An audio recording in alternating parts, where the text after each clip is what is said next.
अवधूत चिंतन श्री गुरुदेव दत्त. श्री अक्कलकोट स्वामी समर्थ महाराज की जय. श्री स्वामी समर्थ.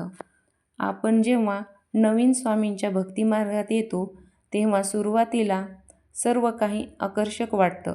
ग्रंथ वाचन करणे, नामजप करणं, ध्यान करणं या सर्व गोष्टी अगदी उत्साहाने सुरू होतात. पण काही कालांतराने मनामध्ये प्रश्न येतात की मी जी सेवा करत आहे त्यात माझी प्रगती होत आहे का? मी सेवा योग्य प्रकारे करत आहे का? ही शंका अनेक सेवकांच्या मनात येते.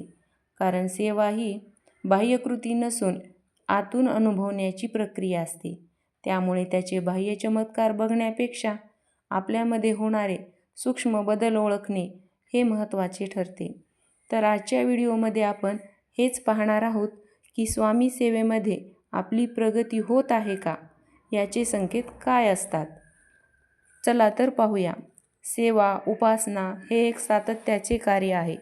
सुरुवातीला जरी काही अनुभव येत नसले तरी कालांतराने मन, भावना, स्वभाव, दृष्टिकोन यामध्ये बदल होऊ लागतात आणि हाच बदल म्हणजे सेवेतील प्रगती असते.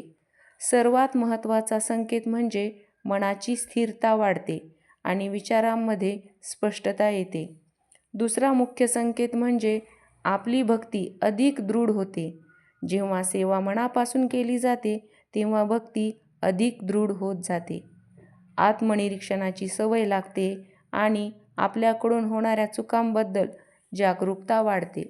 आणखी एक महत्त्वाचा संकेत म्हणजे वाणीवर संयम आणि व्यवहारावर नम्रता येऊ लागते. जर स्वभाव सौम्य होत असेल तर नक्कीच सेवा परिणाम करत आहे असे समजावे. जेव्हा सेवा मनात खोलवर उतरते तेव्हा त्याचा स्पष्ट परिणाम म्हणजे सतत स्वामींची आठवण राहणे. ही आठवण काही जबरदस्तीने नाही तर ती एक स्वाभाविक अवस्था बनते. सुख असो की दुःख, मनातून पहिले नाव स्वामींचेच निघते. स्वामींच्या कृपेबद्दलची कृतज्ञता, त्यांच्याबद्दलचे प्रेम, समर्पण या भावना अधिक प्रबळ होऊ लागतात. आपले मन आपोआपच नामाकडे वळते.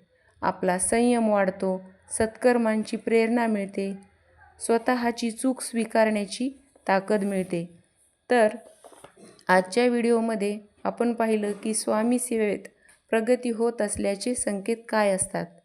तर कसा वाटला आजचा व्हिडिओ मला कमेंटमध्ये नक्की सांगा. तर भेटूया नवीन व्हिडिओमध्ये. श्री स्वामी समर्थ.